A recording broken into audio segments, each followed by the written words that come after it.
Because I have a fiancé, he stated, and then walked away coldly.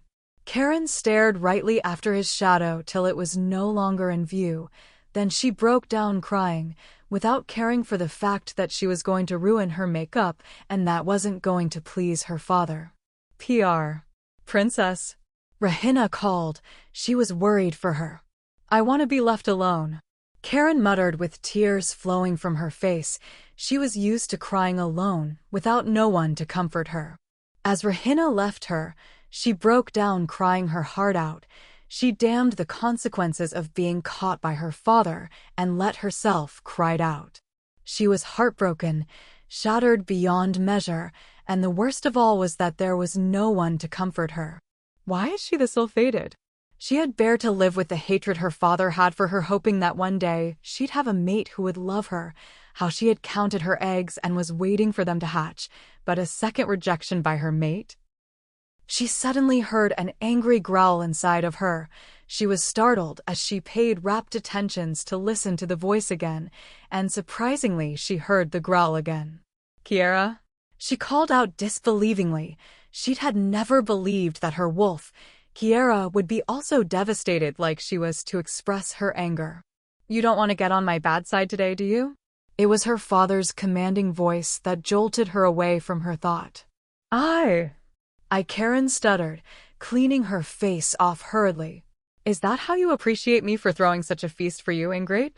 She could tell that her father was very angry and was battling with the urge of hitting her because some of his guest was already trooping in. You really have the guts to want to shame me amongst this crowd.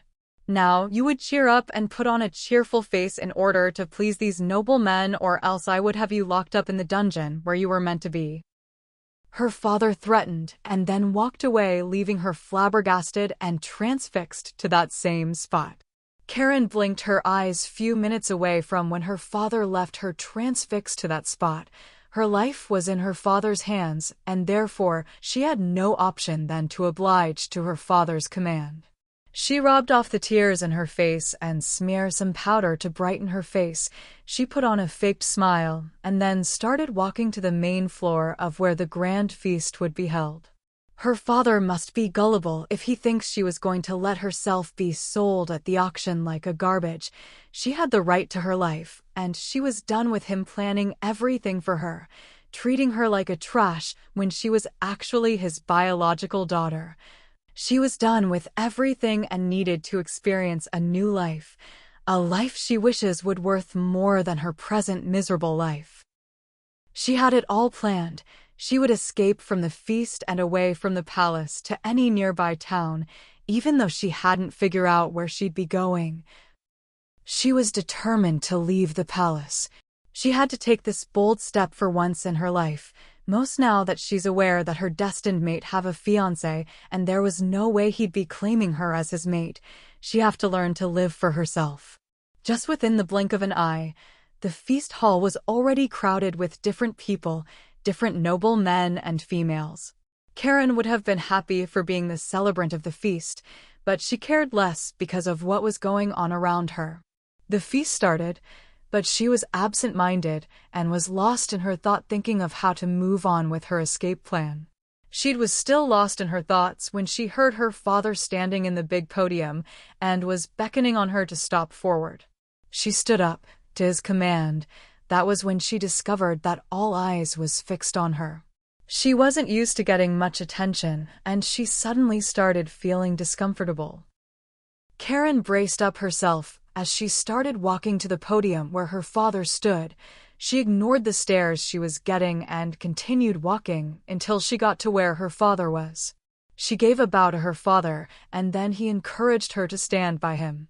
Her father made a formal introduction to the crowd, introducing her as his only daughter and child. Karen scoffed once she heard him referred to her as his only daughter.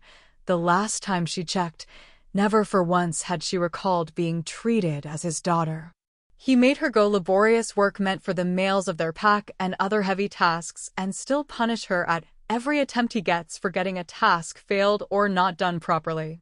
He whips her at every chances he gets, and the scar at her back skin was a living testimony of her father's hatred for her. No matter how hard she tried to please him, he always found one fault or the other and would use that opportunity to get her whipped, and now he had the guts to call her his daughter when he hadn't been much of a father. Karen smiled to the crowd as she waved at them while they cheered at her. From the look her father was giving her, she could tell that he was warning her not to do anything stupid but impress him. A guard walked up to her and whispered in her ear that she had to dance for the noble. She knew it was a ploy by her father in order for him to begin his auction. Music was played and Karen was confused on how she would mastermind her escape plan, while in her thought, she started dancing, giving herself to music. She was very good at dancing, and she started moving to the tune of the beat. Suddenly, all the lights went off, making a booking noise amongst the crowd. Karen wondered what had happened. She thought it was a power supply outage and was already thinking about using that moment to flee. But when she saw her father drew out his sword and there was chaos everywhere, she knew it wasn't a better option as she might get killed. Before she could catch in what was happening next, she found herself being blindfolded by someone, and all she could hear was screams before she passed out. The rays of light from a particular source shone on Karen's face. She stretched her body lazily and popped her heavy eyelid open, which she quickly closed due to the reflection of light in her eyes.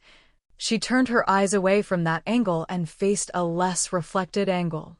Her body hurt a bit, so also was her body. She was feeling as though she had just finished a laborious work.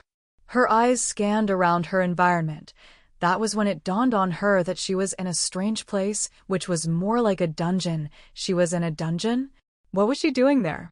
Her body froze as she suddenly recalled being blindfolded and taken away by someone from her birthday feast. Her palm turned sweaty as her cheek turned pale white. She had been kidnapped. The tremor shook her as she took the courage and walked to the door of the dungeon to see if she'd see her captor. As she walked to the door, her eyes narrowed to the heavy chain that was used to lock the door of the dungeon. She poked out her head from the iron door and found 2 guards at the entrance. She cleared her throat, trying to get their attention, and then they turned to face her, relief washing over their faces. A more taller one quickly walked away as though he was going to make a report. She had wanted to ask the other about where she was, but she decided to wait for the other guard to come back. Heartbeats later, a royal call was made, and then she realized she had been kidnapped by the Alpha King of another pack perhaps. She was curious to know why she was kidnapped and who had her kidnapped. In her anticipation, she forgot to stand up and obey the royal call. The door to the dungeon went open. Karen was still sitting in the spot she had sat earlier. She immediately glanced at the visitor she was having. Her eyes took in that familiar figure whose face was covered from the ray of the sunlight. She knew she had seen that figure somewhere, but she couldn't recall where she had seen it. As the figure walked closer, even with the strides he took, Karen could recall such footsteps, but the issue was that she couldn't recall who it'd be. Karen could feel her heart racing heavily. Her body had already heated up, and she wondered why she was this scared just by his walking step. She had gone through several whip-lashing, but she hadn't for once been this scared. "You're finally awake." She heard that domineering, commanding voice, familiar. But where? His figure finally came to her view as he stopped at her front. She shifted backward in shock as she gasped, her eyes bulging out. "You." She found the word escaping from her lips unexpectedly as she gazed disbelievingly at the figure. "Who were you expecting?" His voice came out mocking, as his face, which she described as handsome, smirked devilishly, giving him a savage look. "I'm still in doubt that you can do this to me. Why would you have me kidnapped and in a dungeon?" "I thought that I was your fated mate," Karen said devastatingly. Please download Novels Ago and search the code in the upper left corner to continue reading.